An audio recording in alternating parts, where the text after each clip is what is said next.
Russian army buildup angers Belarusian activists who ransomware railroads.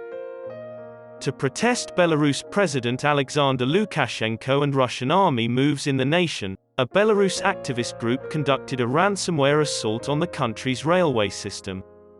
Ticket sales were disrupted on Monday after the Belarusian Cyber-Partisans said they had crypted the railway's network. For the encryption keys required to decrypt the system, the group demanded more from Lukashenko as return for their criticism.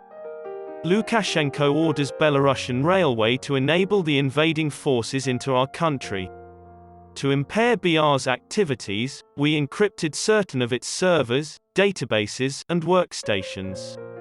A malfunction of the automation or security systems was avoided to prevent the occurrence of an emergency, a member of the organization said.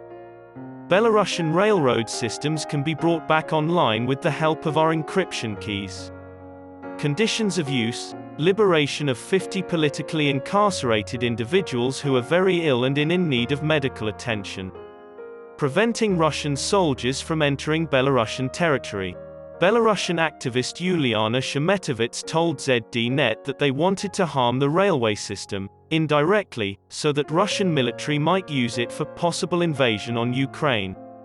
On Monday, Belarus Defense Ministry announced that Russian troops were arriving for military drills, according to the Washington Post.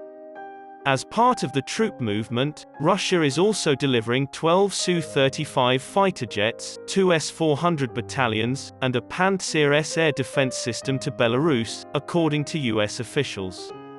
Belarusian cyber-partisans oppose the presence of Russian soldiers in Belarus because it undermines the country's sovereignty and puts it at risk of occupation. Because of this, Ukraine is now at war with Belarus, too. And it's likely that Belarusian soldiers will have to fight and die in this pointless conflict, Shemetovets remarked on the subject.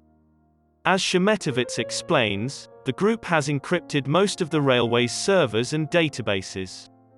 In December, they were able to access the railway's systems for the first time. Damage has been done to the backups, thus there is nothing to restore. Other than a dozen databases, including as SLED, as USOGDP, SAP, ACPRED, and more, have been targeted in the recent cyber attack. A cyber assault that did not damage automation or security systems was specifically designed to avoid triggering an emergency, Shemetovets was tacked on. To make amends for any inconvenience caused to ordinary Belarusians, Shemetovets stated that he and his team are working to restore the ticketing platform. By Monday night, the Belarusian Railway's website had been restored. But it seems that passenger timetables may have been impacted as well, Shemetovets made this statement. No official statement has been issued by the government regarding the current situation. Some online resources and services for issuing electronic travel documentation have been temporarily disabled by Belarusian railways. This is a temporary setback, and clients are advised to contact their local offices if they need assistance obtaining travel papers. By exposing stolen papers demonstrating rampant corruption and police brutality, the Belarusian cyber-partisans have tried to destroy the government since demonstrations against Lukashenko started in 2020. According to stories in Bloomberg, the MIT Technology Review, and the Washington Post, the firm is made up of former Belarusian IT professionals.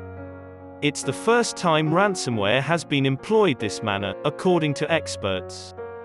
MZSoft's Brett Callow, a security expert, said he'd never seen ransomware used in this manner before. Ransomware is as successful as, if not more so than, any other instrument in the armory of hacktivists in achieving their goals.